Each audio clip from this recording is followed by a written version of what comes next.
Great. So putting a bird on it is exactly like what we're doing with borrowed chords, except that we're basically putting a flat on it, all right? So borrowed chords, all it is that you're borrowing the key signature from the parallel key signature, basically. So in D major, basically to spice things up and make things more interesting, D major, for certain chords, temporarily borrows those chords from D minor, all right? So it's the parallel key signature, not the relative key signature. So it's D major, D minor, E major and E minor. So they're totally different key signatures, but the tonic note is going to be the same, all right? Now there are several chords that commonly get switched out and borrowed by composers, all right? And these chords are the 2 chord, the 4 chord, the 6 chord, and the 7th chord, all right? So what happens is when these chords come up and composers want to get flashy and creative and more interesting, they want to spice things up a little bit. With these chords, the 2, the 4, the 6, and the 7, they'll take this B flat and temporarily, just for the length of that chord, bring it over here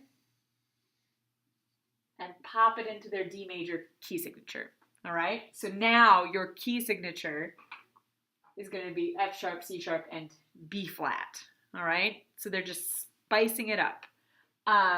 And this is when referring to major chords, so major key signatures, they'll borrow from the minor key signature, all right? This isn't done in minor key signatures except for one exception, which we'll get to. So this is specifically when dealing with major key signatures. So our borrowed chords, the 2 chord right here, when we borrow this B flat, suddenly it becomes, so you throw the B flat in, right?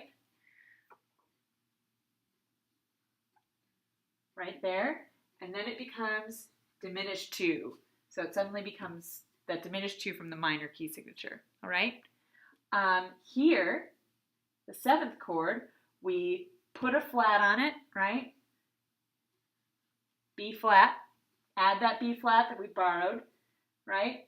And suddenly, with this 2 7th chord, right, it becomes 2 diminished 7th, just like that.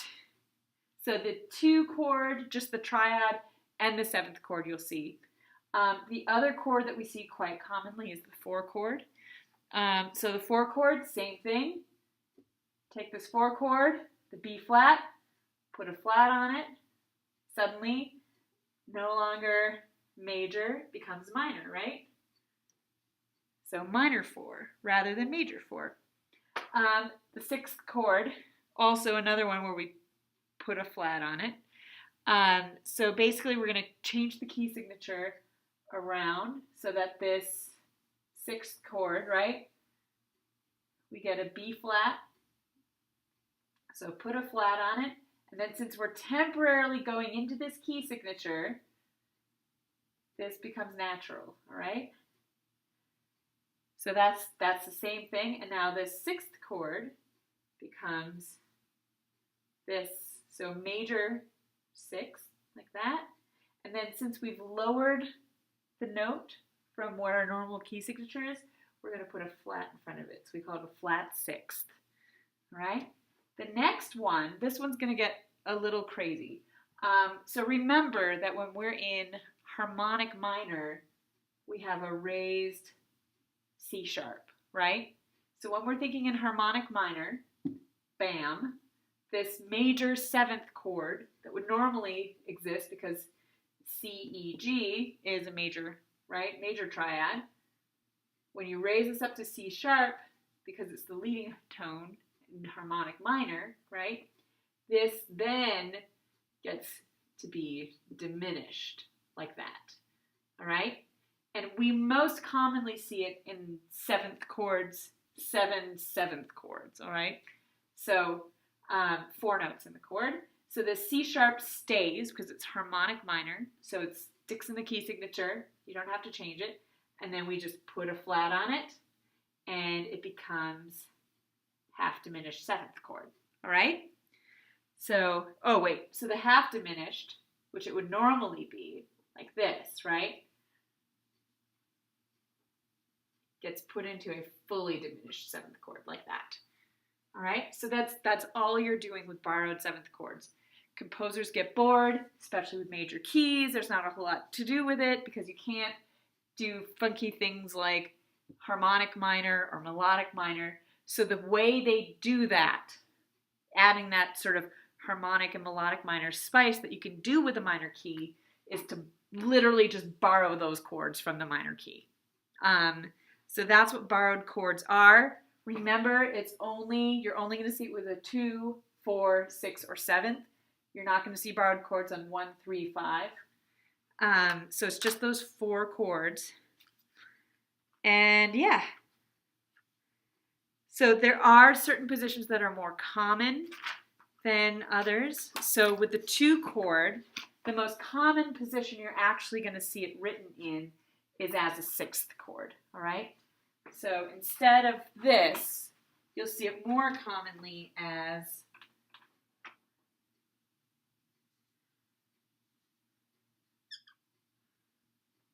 like that, all right? So it'll be a 2 diminished 6th, okay?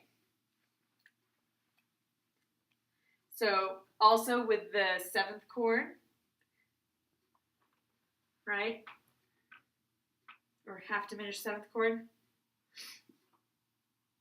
you're going to most likely see it in first inversion, all right? So same thing, you'll just see it in 2, 6, 5 half diminished, right? So this would just be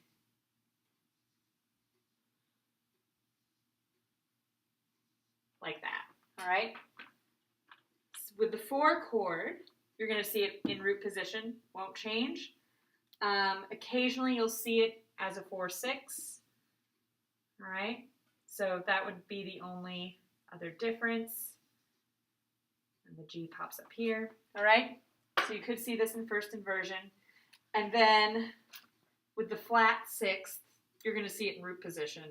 So there won't be any changes. This is the only way you'll ever see it. So there won't be any inversions. It would be very unusual to see it, I guess. I can't say never, because there's always some composer who does it, but it'd be very unusual to see it in anything other than root position. And then finally, last but not least, you'll see it in, you'll see the diminished 7th chord also in, most commonly, you'll see it in first inversion, so it'll look like this.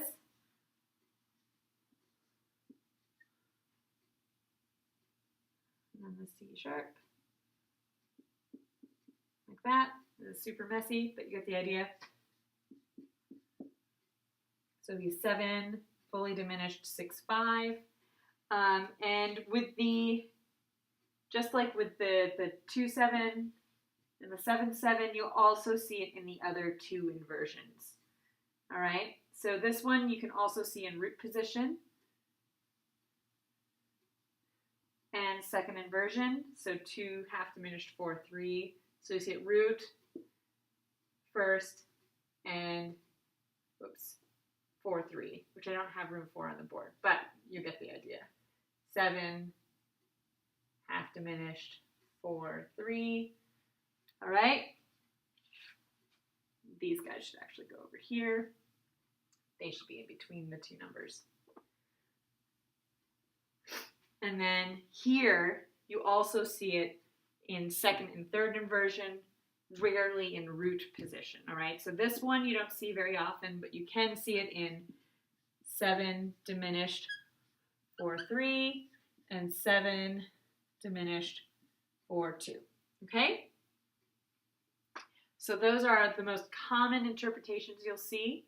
I know it's a lot to take in, and there's a nice, very nice little chart right here on your book that will show you the most common variations, all right, as far as inversions go. But just remember, they're just inversions. It's the same exact chord. It's just slightly rearranged, okay? So yeah. Also, just so you know, borrowed chords progress in the same manner as diatonic chords they replace, except for the flatted 6, which always usually progresses to a 5 or 5/7. Otherwise, just, you know, it's going to be our typical chord progressions. All right. So it says here that the purpose, and I already explained this a little bit, is that borrowed chords are almost universally used as color chords. So color chords are employed to provide variety through using contrasting scale forms, aka adding spice to something that seems boring. That's all it is. So yeah, and you're going to hear how some of these are used in context. So figure 4-2, I'm actually going to play just the first few chords just so you can hear how they sit together. So this is Die Winteries by Schubert. Okay, so this is figure 4.2, and you can hear what Schubert does. He sort of changes things up a little bit. So with the borrowed chords, we have our normal G chord. So it's pretty mundane. And then we move to the B flat. And then he uses this borrowed chord to sort of spice things up.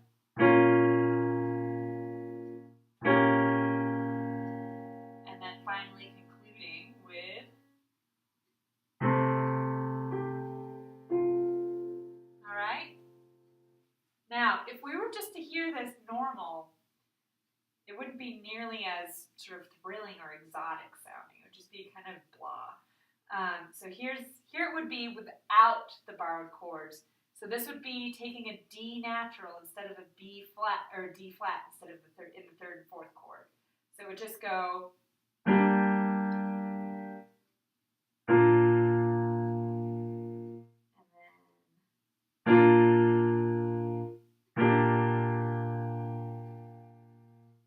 So not all that exciting. Meh, it's okay. But it certainly sounds much more exotic. So here's these borrowed chords without the D flat, with just the D natural. It's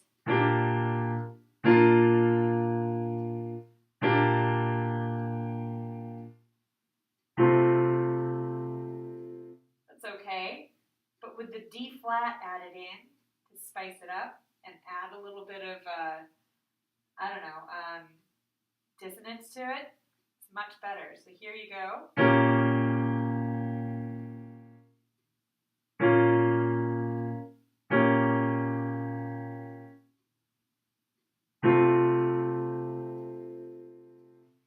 And that F major chord is so much more satisfying when you're dealing with the borrowed chords. So if we move on, so these are just more examples of how borrowed chords are used in context, basically. Yeah, and again, as far as circle progressions go, they're just going to function just like they would if it were a major 4 chord. The minor doesn't make any difference.